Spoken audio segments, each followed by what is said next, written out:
What's up, guys? This is Donnie. We got a special guest, Khris Binion, with our first episode of Teach Tape.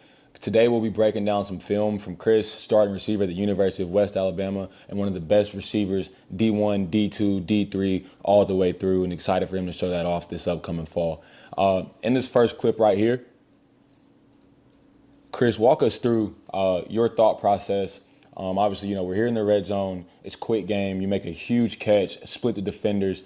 Obviously, man, this is what I like to call a grown man's catch, right? A lot of guys are going to be afraid to make that catch because you're bracketed by an apex player and the safety as well. Talk us through this. Talk us through this route right here and give us your thought process. So starting off from the line of scrimmage, we tell a lot of our young receivers have a plan, right? Come to the line of scrimmage with a plan. You've got a one-high look here, so we know that we're limited in our coverages, right? It's either cover one or cover three. What's your thought process at the line of scrimmage? What's your plan right here? What are you thinking? All right, so I see he slightly outside. I got a five-step glance. Everything closer to the red zone, you speed up. And knowing that the safety that far back, I know that he can alert it if he like it. And, one-on-one, we try to take advantage of that. So I just know my release got to be quick. I got to get my shoulders back square, get up the field. Might have to get strong with him depending on how he play me. But won the release really good. Got him back how I wanted him on my outside. Broke it, and the quarterback put it in the only way I can get it. Come on. Let's run through here a little bit. So you work the release, get inside. Man, what I like about this is even on a short, condensed route, you immediately stack. Most definitely. Can you explain for a lot of the younger receivers, man, I say this every single day at the field, stack. Can you explain to some of the younger receivers the importance of stacking and how stacking right here protects you from that safety? All right, so when you're stacking, you want to get a half a man depending on what route. Your leverage is the most important thing when route running because you got to stay quarterback friendly because I could get in trouble by going too far inside and then he got to lead me or make a throw that might be too hard or might lead me too far to where I might get hit by the safety. So get my leverage, getting back up the field, get my shoulder square, getting them back up the field, and just staying quarterback friendly is just going to help you and the quarterback. 100%. So you come out this break right here. Obviously, it's a glance. We're in the red zone, so you get your head back immediately. What is your thought process in terms of timing? Obviously, I've got this safety. He's already driving the ball before the ball's even out of the quarterback's hand hardly, right? He's driving on it. What's your thought process right here? When it comes from toughness as a receiver, what are you thinking here? Like my receiver coach say, if you're going to get hit, you might as well catch it anyway. Come on. But I know once I put my foot in the ground and my head turn, I want that ball to be either right here or on the way. Amen. Yeah, so my quarterback casing, he put it only where I could get it, plus good enough timing to where the safety can't make a play on it. So come on, good across the board. You talk about just the timing and the chemistry. What are some of the things that you and Kaysen and the other quarterbacks at West have worked on in spring ball? What are some of the things that you guys want to work on leading up to fall camp that you feel like you can improve at? Just being more repetitive, doing everything more than once, running my route and talking to him after I run the route so he can see what I'm seeing and I can see what he's seeing, breaking it flat, making all my routes at negative angles so the DB can't drive on it. Just being repetitive and talking about it because anything you want to be good at, you gotta do it, plus you got to get somebody else protected too. Yes, sir. I like what you said about getting negative. A lot of younger receivers, I recognize, they have this tendency to drift on their routes. A lot of times that comes from having tight hips. Do you personally as a receiver, do you go through yoga? What do you do to make sure that you're loose, that you're ready to go? Almost deaf. We got a great strength and conditioning coordinator with Coach Duke. He stretched me out every day.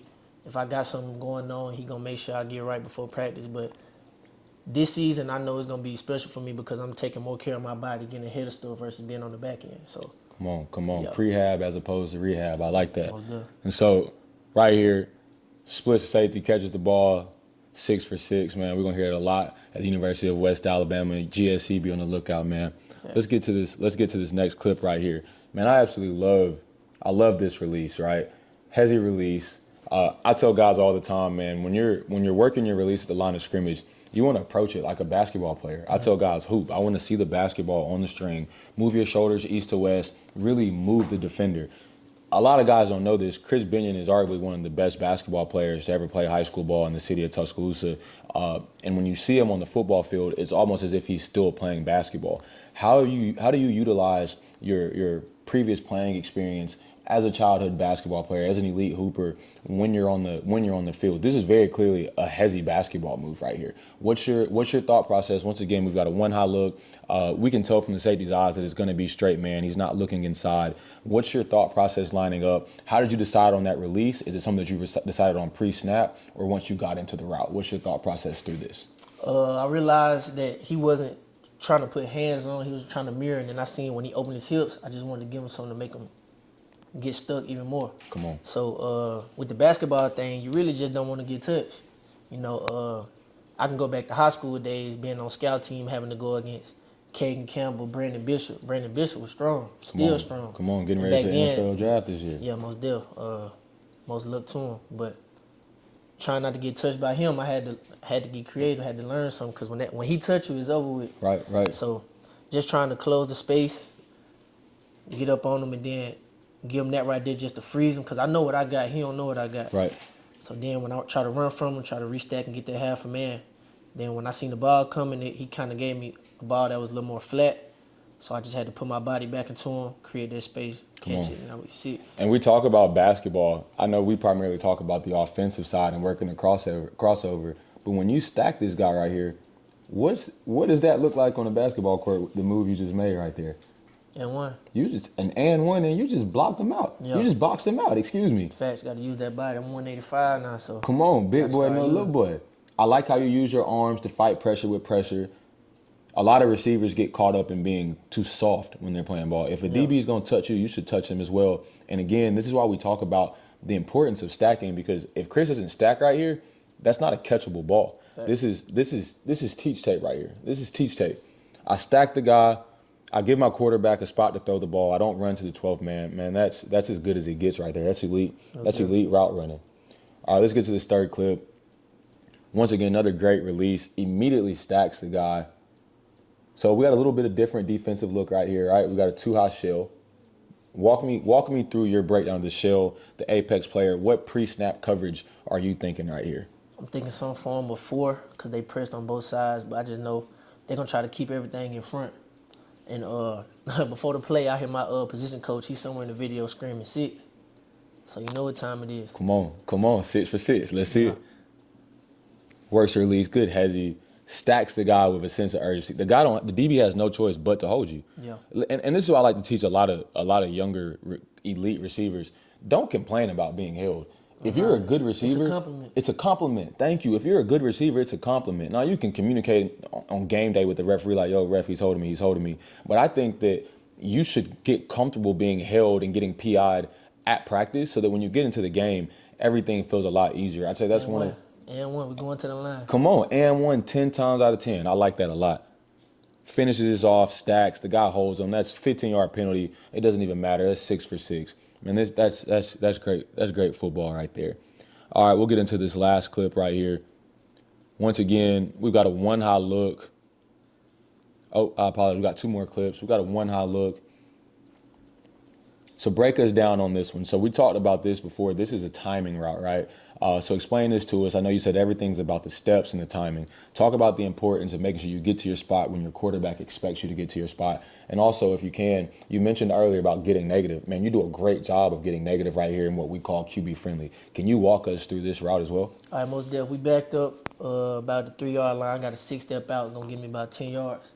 So speed cut out. I can't take too much time because I don't have anyone pressed, so I just gotta make it look like a go till it's not a go no more. I gotta get my I'm trying to break to the outside, so I gotta get my right shoulder to his right shoulder. And then when I break, I just got a speed cut out of it, run fast away from him. And my quarterback did a great job of putting it only where I could get it. You see that ball on the right hash, he threw it to almost the tick marks on the sideline. So I just did my job. O-line protected long enough, and my quarterback made me right. So you talk about your quarterback and how he threw this ball to a spot where only you could catch it. And we talk to a lot of the younger quarterbacks about that, especially if you got like a backline dig, right? Throw the ball to the field goal post so that only your guy can get it, or it's going to be an incompletion. You played with arguably one of the most decorated high school quarterbacks come through the state of Alabama, Ethan Crawford. Yeah, that's my boy, man. Come on, current starting quarterback at Southern Miss. Good football player, really, really good football player, even better person. Just a great guy overall. How do you feel playing with a quarterback as elite as Ethan in high school prepared you for the type of passes that you'd be seeing when you got to the college ranks? It's less stuff I got to worry about. It's more of him making me right versus me making him right most of the time. I think it prepared me well. I don't got to worry about getting my head around too fast and I'm breaking route short. Now I'm running my route, I'm doing my job, and he putting it where only I can catch it. And it makes you want to catch the ball when he throwing the dot. So. Come on. Good QB play right here, man. All right, so last one, best one. We got a little 1v1 action. I love 1v1s because they know where the ball is going, so everybody's on their P's and Q's. So let's walk us through this one right here. First and foremost, you got what we call an arc corner. Take us through this. What's your thought process? You do a great job of stepping on the DB's toes. What are your cues coming into this? What's your thought process? So depending on the coverage, I can either take it high or run flat. If I got a hard corner playing cover 2, I'm really running my route off the safety versus running off the corner. But one-on-ones, he's playing heavy inside. I don't want to lose my leverage by trying to affect him by moving too far inside. I know where I'm going. He don't know where I'm going. I just attack him. Get my shoulders back square, attack him vertical. I give him a little something just to have him thinking because those DBs, man, they're taught to be patient, but the whole time I think they kind of scared, man. Come on. Really just giving a little something. And usually I could work to that back line, but since he in that type of technique, I really just wanted to spin it off so the quarterback can know exactly where I'm throwing it to, where he throwing it to, and I'm going to go get it. I like that. Put it on the way I can get it, man. Shout out to the QB. I love how you stepped on this guy's toes right here, man. This is teach tape. I step on the toes. I give him a little rocker step at the top of the route. Receivers, you've got to give your quarterback an indicator on your post routes, on your corner routes. They don't know when to release the ball unless you give an indicator. Put does an excellent job working his rocker step right here, and we'll show you guys some drills later on how you can utilize the rocker step. So you guys stay tuned in. We're going to have a couple clips on the field for Teach Tape, showing you guys some drills that'll help you learn how to stack like Put does, how to work your rocker step, the importance of stepping on guys' toes, the whole nine.